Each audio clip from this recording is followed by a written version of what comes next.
Hi and welcome to my channel. So as you know, nursing currently has the highest opportunities in the UK. And so in today's video, I'm going to be telling you about 4 amazing pathways that you can use to work as a nurse or midwife in the UK without IELTS or OET. And this is something that if you're an overseas trained nurse or midwife, this is perfect for you. You want to make sure that you watch this video till the very end so that you know which of these 4 pathways is ideal for your specific circumstances. So if you're new to my channel, you're obviously welcome as usual, and if you are a returning subscriber, I absolutely appreciate your time and I hope that you're implementing all of what I'm talking about. So leave a comment in the comment section below and say, Melvis, I will implement this. And if you haven't joined this family, by the way, take this opportunity to hit the subscribe button below so that you're the first person to be notified every single day when I drop a new video on here at 10 a.m. prompt UK time.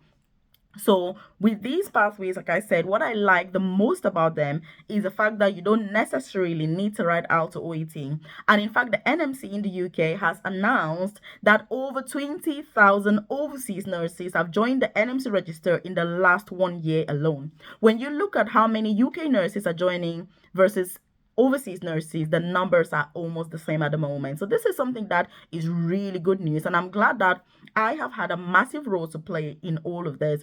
So if you're watching this, by the way, and you're not aware, you can contact me directly in the comment section. If you check that, you're going to see my contact details. It's my WhatsApp number as well as my email address. And if you're sat there and you're thinking, Melvis, I have been struggling with this whole nursing thing. I'm in the UK at the moment. I want to get into nursing. How do I get started?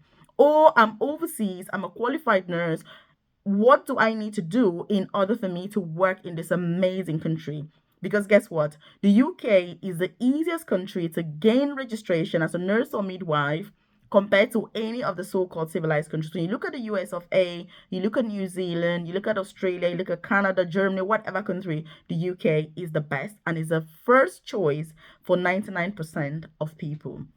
Obviously so. So once you get in contact with me, if you need that one-to-one guidance, that personalized, tailored support for your specific circumstances, that we can go through it. Because like I say, nursing has the highest pathways to get into at the moment in the UK because of the chronic need and shortage for nurses. Also, you're going to see my newsletter, by the way. I do have a free newsletter. It's free to join. It's in the comment section, and I send those updates directly to your inbox because you don't want to be reliant on the YouTube algorithm for such vital information that is crucial for your personal and professional development. So again, check the comment section below. You're going to see that there. So let's get started, by the way. So pathway number 1, what is it exactly? So with pathway number 1, you just need to complete or study an NMC approved program. This is the pathway that I use. If you're not aware, I'm a nurse myself. I started in the UK. I started as a carer working in a nursing home. I then studied nursing, and I now work as an advanced nurse practitioner, which is the most senior clinical nursing job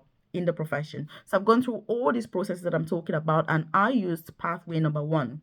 So I studied an NMC approved program, and so I didn't need to write IELTS or OET, and so I have never actually written those exams.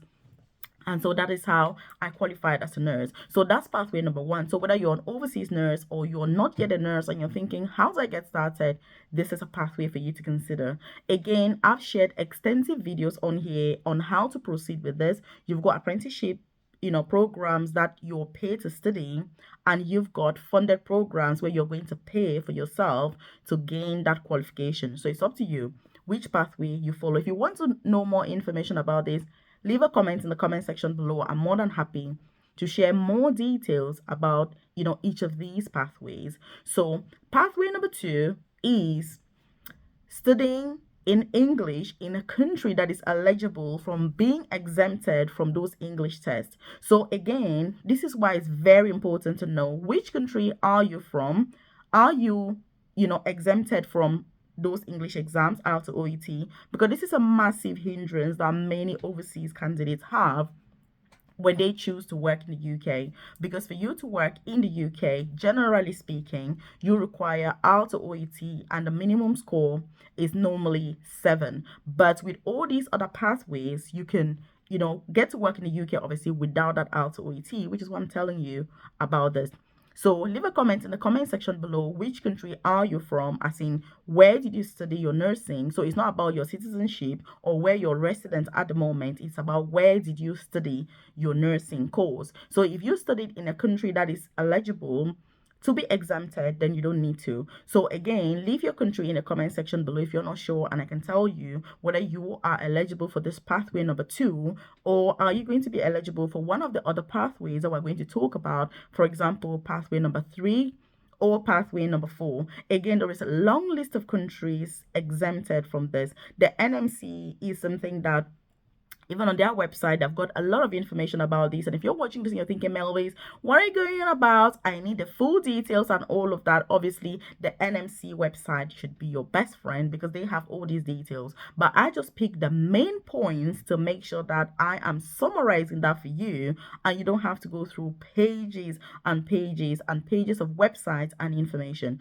But you should, as a nurse, midwife, or somebody who is planning to get into these professions, be willing to go through that evidence.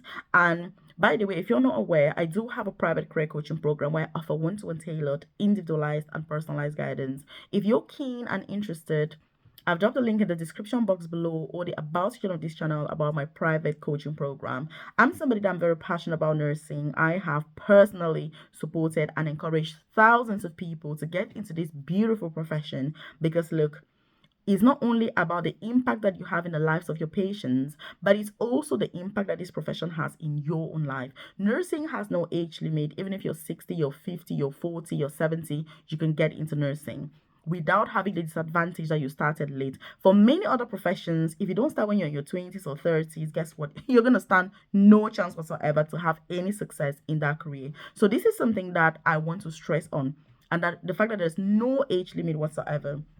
So if you're somebody who is procrastinating on age, you're stressed out, you're like, hey Melvis, I'm already 40 years old, can I even get into nursing? Yes, you can. And like I say, there is no age limit whatsoever. And the older you are, the better it is, because you're coming in with that massive wealth of experience. You're coming in with those transferable skills, and guess what? That is what nursing truly and utterly needs, because you're supporting people when they are so vulnerable. And if you're already more mature, you've got more experience, can you imagine? That is only an added advantage. So make sure that you're putting yourself forward for these opportunities and you're not procrastinating. So my program, that's what it's all about, supporting you to make sure that you can sieve out from this massive wealth of experience, knowledge, information online, to really narrow it down to what do you need to proceed to the next step. Like I say, is something that I've got extensive experience with at the moment. You can also find my details, like I said before, in the comment section to contact me directly. If you're thinking, how do I get started? Because it's always about how to get started. It's all good and fine watching YouTube video after video after video, but guess what? Implementation is key. That's what many people are struggling with, because watching video after video after video doing nothing is not going to help you. It's about taking the step forward and saying to yourself, enough now with this procrastination, I'm ready to move forward. Also share this video, by the way, with your friends, loved ones, colleagues, so that they're aware of these opportunities. Encourage them, push them to put themselves forward for this, and make sure that they are going for these opportunities. If you're a carer, there is nothing more perfect than going for this, because it's a natural progression and transition into nursing. So there's no excuse why 10 years from today, you're going to come to me and say, Melvis, I watched your video 10 years ago and guess what? I'm still doing X, Y, Z.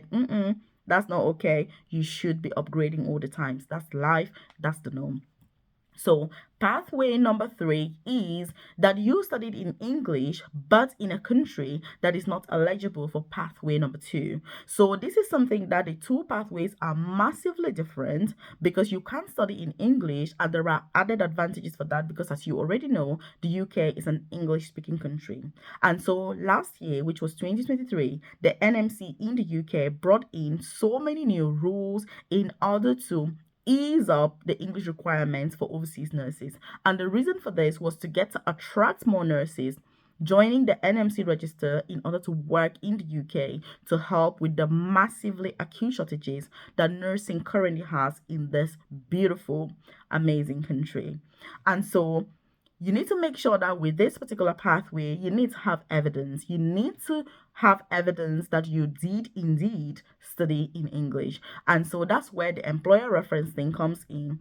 which, if you want me to do a whole video on this, is something that requires a whole lot of detail in itself. If you need more information about this and how to go about this pathway, leave that in the comment section below, and I'm more than happy to do a video only about this particular pathway to further explain what you need to do in order for you to successfully go through this. This is something that I've got a lot of experience in the last year. I've supported lots of nurses to successfully go through this pathway. I'm going to tell you that it requires time, it requires energy, it requires a lot of patience, but it is worth it, because there are nurses that have written out OET lots of times and they're still unable to get a required score. This is where this particular pathway comes in.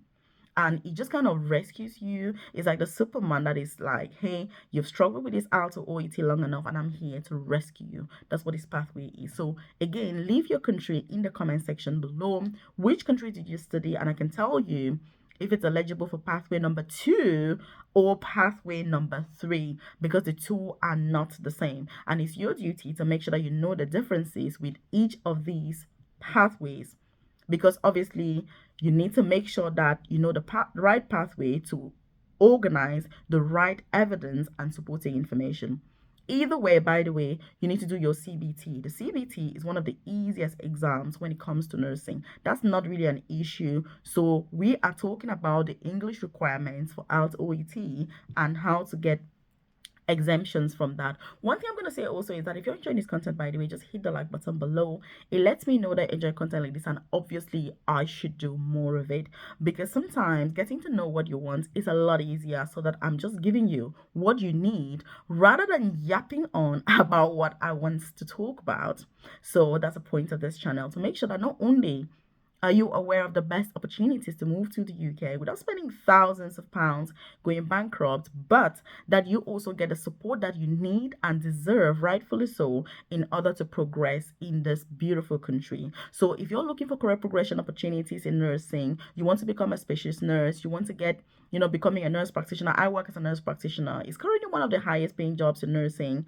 And, I didn't just choose it at random. It's taken me years of serious, planning, negotiations, interviews, progression, disappointments, and all of that to get to this level. So it does take time and work, but it is worth your time. And so the final pathway, which is pathway number 4, is that if you're a refugee or you've got really difficult circumstances and you're unable to fit in any of the previous 3 pathways, then pathway number 4 is likely going to be for you.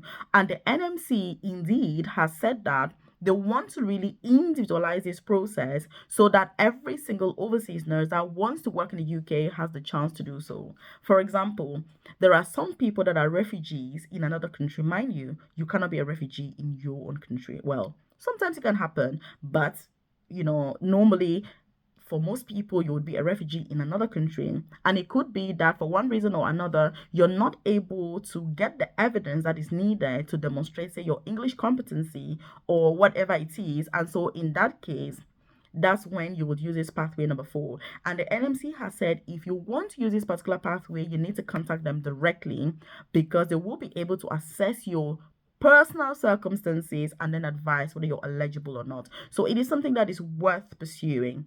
Because of that individualized care, it's like as nurses, as healthcare professionals, we're constantly being encouraged and told in our profession that we should be providing individualized care. That's what the NMC is trying to do to the nurses, so that nobody has a disadvantage because of one reason or another they're unable to work as a nurse in the UK. And by the way, as I'm talking about all these 4 pathways, have you got clarity about which pathway you're eligible for or you're planning to consider? Or do you have any questions about any of these pathways? And you started thinking, Melvis, I'm even more confused now than I was before actually watching this video. Please, if you've got any questions, leave that in the comment section below, and I'm going to join you there to be able to provide more information if needed. And I'm happy to do more videos if needed to be able to better explain each of these pathways if you think it's going to be beneficial. Like I say, I've got a lot of experience supporting nurses both in the UK and out of the UK with career progression and getting into nursing. So again, What do you think about these pathways? Which one's ideal for you? Check the comment section. You can contact me directly if you need that one-to-one tailored guidance, and check out this video right here with more amazing opportunities in the UK. Check this out.